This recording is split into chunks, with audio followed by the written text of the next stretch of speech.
Fasting without prayer is like eating without food. The first thing that anyone would need to do is know the why. Why is it necessary to fast? Is it necessary to fast? Knowing the why will solidify your motivation, your zeal, even when your feelings for it run out. And it will run out. Some of you may be like, you know what, I don't have any food for this period. Let me just go on a fast. That's not all you need to go on a fast. You need to know that you are doing something that is necessary for your soul, that is necessary for your people. The best way is look up every instance of fasting in the Bible, and you will see that it is so important and it works wonders for your entire nation. A very telling scripture in why we need to fast is when Jesus says, when you fast and pray. He doesn't say if you fast and pray. So we know that it's not even a command, it's kind of understood that a Christian, a believer, fasts and prays. There are particular demons that respond only to fasting and prayer. People who fast and pray have an advantage when it comes to casting out demons, when it comes to interceding for the nation. You are saying in your fast and pray, Lord, I'm serious about this. I'm so serious that I'm willing to give up something that is a basic necessity for me and fast and pray for my family. That is whoever you're praying for. As a nation, as a family, as a neighborhood, as a planet, whoever you're praying for, you're telling God, this is serious, this is business. My business ran down, but I'm going to get on my knees and pray for my nation. And now, especially with the coronavirus, it is a great time to fast and pray for our people, for our nation, for the world. We really need it. The second thing that would come when you are setting a fast for yourself is set a time. How long do you want to go for this? Is it 3 days? Is it a week? Is it 40 days? Is it 21 days?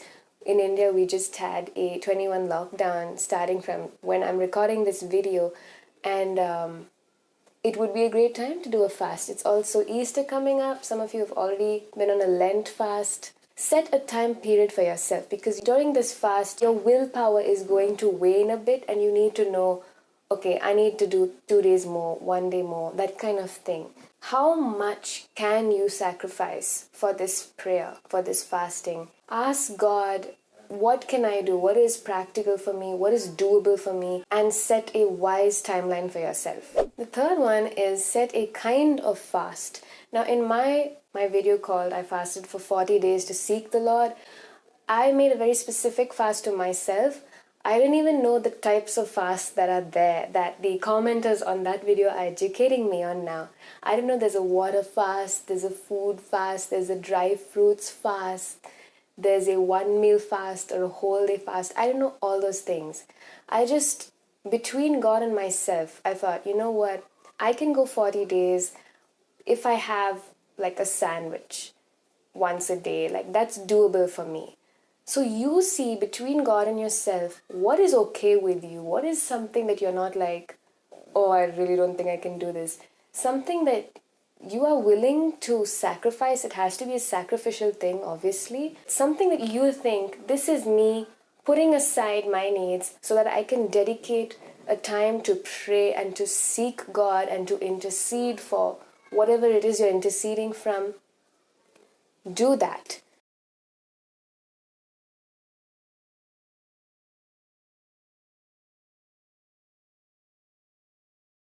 Don't be too caught up in, is it right, is it wrong?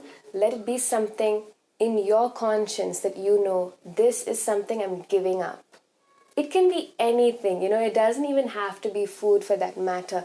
If it's something important to you and you know you have to give it up, you have a conviction in your heart, this is something I need to fast from and instead seek the Lord for this particular period of time, do that.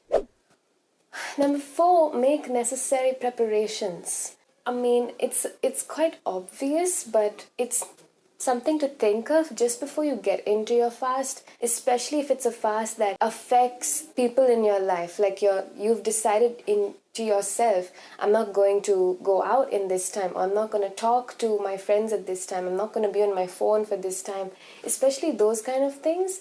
You need to tell people. You need to tell those people, not everybody. I don't advise you tell everyone, you make a big post about it. Your friends, your close friends, your family members, right? If you're living with someone and your meal plans are going to be affected by this, tell them. I mean, that's basic, decent courtesy. If you're sure about what you're doing, don't necessarily ask for permission unless it's your parents and it really is going to change their plans. You need to say it in a way that is not like, I'm going to do this and you back off from me. No, but in a very respectful way. This is what the Lord has called me to do. I would like to set this time apart to seek God, and that would mean me not eating such things or doing such things. I do not suggest you make an elaborate diet plan, some fancy food which you cannot get, especially at a time like this. Let it be something that is practical for you and people in your life, right? Do not let it be something that infringes on someone else's rights, okay? If you are with parents, especially at home, they might be a little concerned, but you need to explain to them, look, this is something important that I need to do. You explain to them the why. Even if they don't understand, they will at least know that it's something strong and important to you, and I'm sure they will respect it. If not, please ask God for guidance on how to go about this, depending on your particular situation. For instance, if it's work related and you want to avoid certain projects at this time, you need to make necessary arrangements for that. If you have certain responsibilities that you will not be able to attend during this fast and pray, you need to make an alternative way around that so that people for whom you're responsible for are not affected for it. Step 5, dive in. Once you've made all the necessary preparations, don't overthink it. Don't think too much, honestly. Just go for it. God is going to give you everything you need, the energy, the sustenance, everything. Don't think that now my health's going to be affected. What do I do? What about my stomach? What about this and that health issue? Don't be afraid of it. If God has called you to a fast, He is going to take care of everything, every detail along the way. No matter how long your fast is, He's going to take care of you. Number 6, when you fast, pray. Please pray. Fasting without prayer is like eating without food. You can't just fast. That will not do anything, in my opinion. You're fasting to pray. So if you're fasting and you're doing something at that time which is completely unrelated to the reason of why you're fasting, I don't know what it's going to do. Like, you're just basically dieting. You're starving yourself. I don't know what good that's going to do. Every instance in the Bible where it mentions fasting, there is prayer. There is a reason. There is a seeking God for it. So, you want to know, how am I not going to feel hungry? You be praying at this time. Your mind is going to be somewhere else. And trust me, if your mind is really on God, you are not going to feel hunger. Now, watch my video on my experience of what happened to me. I was fully dedicated to reading the Bible and praying to God. And to be honest, the first week of my 40-day fast was really difficult. But once I opened myself up to God completely and He spoke to me, He revealed something to me, it became so easy. I didn't think of food. I was focused on Him. But if I'd started thinking, I miss eating with my family, I miss meat, I miss this, I miss that, I'm sure I'd have felt hunger. Like, your mind plays such a huge part in this. So you need to use your mind totally in prayer, especially if you're going a full-on, full-time fast. I will actually tell you it's easier to do a full day fast than a skip a meal fast. You know why? Because if you are just skipping one meal a day as a fast, that's actually a little harder because you'll be going in and out of that zone. Whereas if you set up a very concentrated period of fasting, you're just in it the whole time. So, I don't know. Whatever the time you've set for yourself, whatever the kind of fast you've set for yourself, dedicate that time to prayer, to seeking God. Read the Bible, read scripture, just let it be all holy sources. Prayer and reading the Bible are the two most important things that you can do in this time. It depends on what you're fasting for also.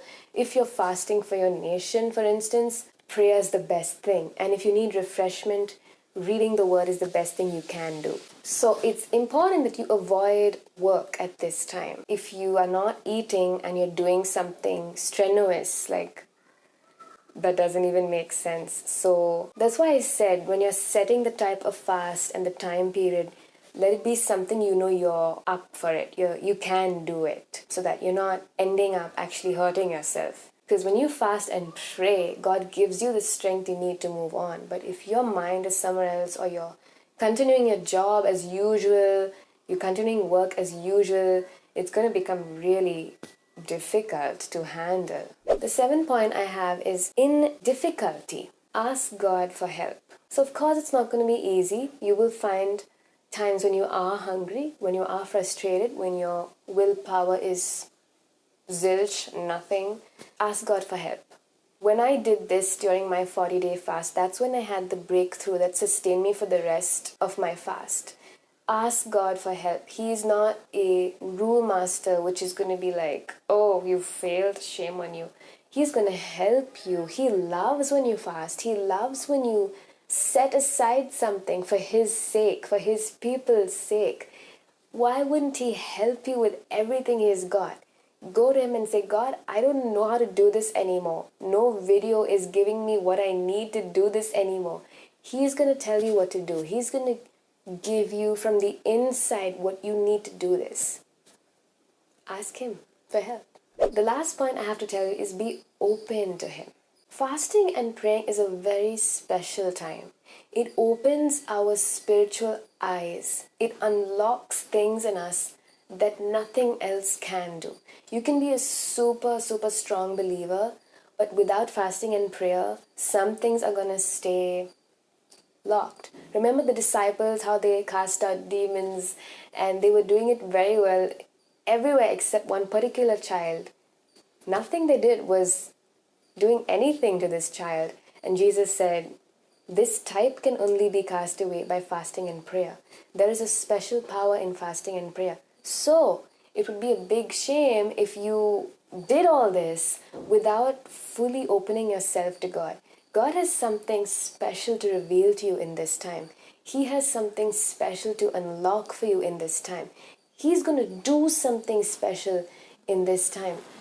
You need to make full use, take full advantage of this by saying, look, I've set the time for this. I am ready for this. Let me open my mind completely to God. Let me open my spirit completely to God, so that it's an efficient use of your fasting and prayer, right? We don't want to do all of this and then have like half results. You'll get full results if you are completely at the feet of God, saying, tell me whatever you want to tell me. Do in me whatever you need to do in me. I am completely open to you. This is what will make your fast and prayer completely change your life. Watch my experience of fasting if you haven't already.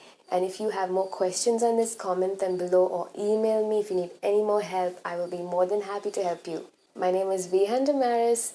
Stay safe, stay strong. I'll see you in the next video, and always strive to be like Jesus.